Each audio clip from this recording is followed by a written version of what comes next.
400 iaitu perancangan.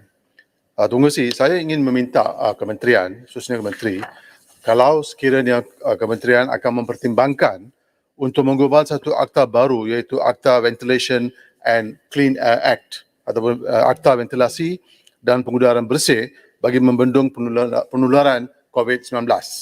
Dalam tindak balas terhadap pandemik COVID-19, beberapa negara mula menyedari kepentingan pengudaraan yang baik dalam memerangi coronavirus. Di Belgium, sebagai contoh, Tuan Kerusi, peniaga-peniaga dikehendaki memaparkan monitor kualiti udara supaya pelanggan boleh menyemak tahap udara sama ada selamat dan bersih sebelum mereka masuk kepada restoran ataupun bangunan berkenaan. Dan di Jerman pula, program perintis untuk membersih udara dimulakan di sekolah-sekolah sedang dijalankan pada musim panas ini. So saya minta pandangan perancangan baru yang boleh dibuat untuk menggubal satu Akta Ventilation and Clean Air Act. Isu yang kedua saya nak bangkit, Tuan Kerusi, adalah berkait dengan booster shot iaitu di bawah butiran 030500 iaitu farmasi dan bekalan kesihatan awam.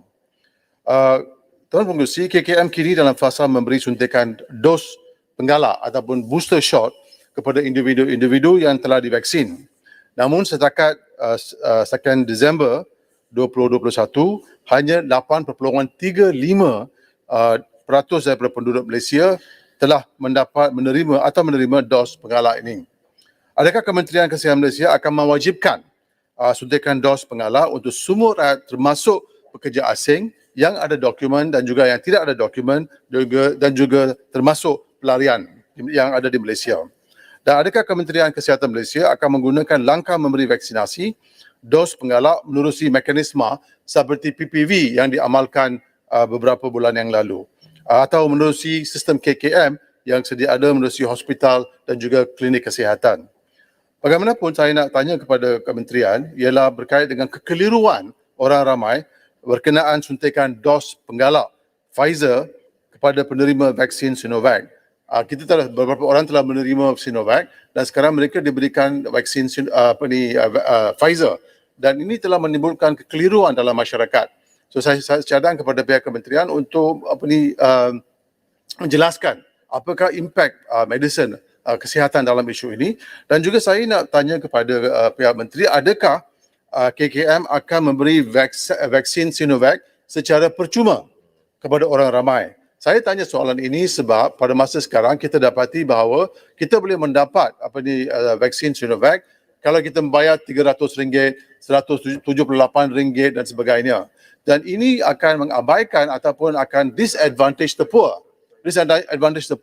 Sebab mereka tidak dapat membayar. So oleh kerana itu saya minta either kerajaan memberikan secara percuma atau kawal harga supaya, dan juga bukan harga yang tinggi, berpatutan supaya semua rakyat Malaysia boleh mendapat vaksin berkenaan.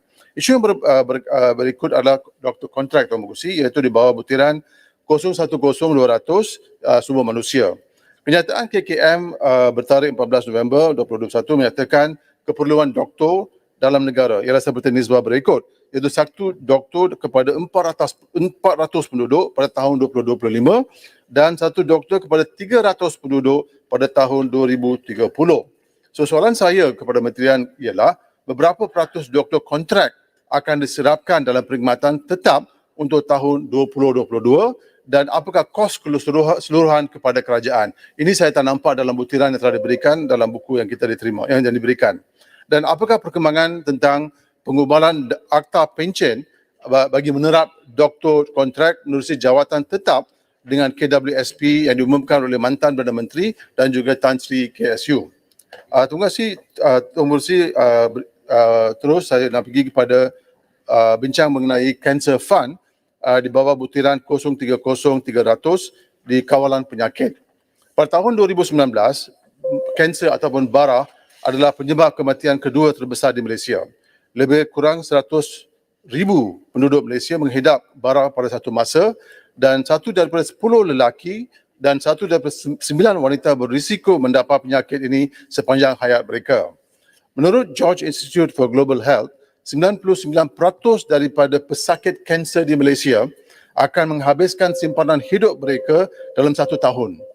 39% tidak mampu membayar ubat mereka dan juga 19% membuat keputusan untuk menghentikan rawatan mereka untuk memberi gambaran besar ubat barat dan kemoterapi dapat menelan kos daripada lebih kurang RM50,000 hingga RM400-500,000 kepada jenis barah, tergantung kepada jenis barah yang dihadapi oleh pesakit itu.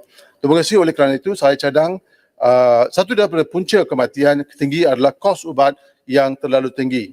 If the sickness doesn't kill you, the price of medicine will kill.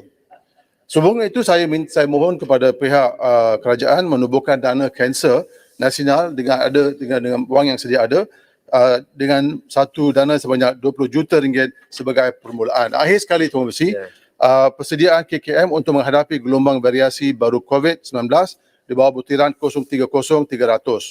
Berikut lonjakan kos COVID dan varian baru iaitu Omicron, katil ICU semakin sesak di Klang Valley, di Klang memang dan juga di beberapa negeri. Saya minta Menteri mengenai rancangan KKM untuk menguruskan bekalan untuk pelbagai rawatan yang diperlukan untuk pengurusan pesakit berisiko tinggi yang ada mobiliti. Kedua, apakah rancangan KKM untuk mengurus dan mengurangkan pesakit kategori 4 dan 5? Dan juga adakah hospital-hospital kerajaan dilengkapi dengan ventilator sekiranya ventilator dan juga oksigen concentrator dan sebagainya sekiranya terdapat lonjakan pesakit kategori 4 dan 5. Dan saya tanya soalan ini sebab saya dalam anggaran perbelanjaan tidak nampak isu-isu ini dibincang dan juga beberapa wang diperuntukkan untuk mengatasi masalah kalau kita dilanda dengan krisis COVID-19 ataupun krisis Omicron. Sekian, terima kasih. Terima kasih Yang Berhormat Kelang. Seterusnya saya jemput Yang Berhormat Kuala Langat.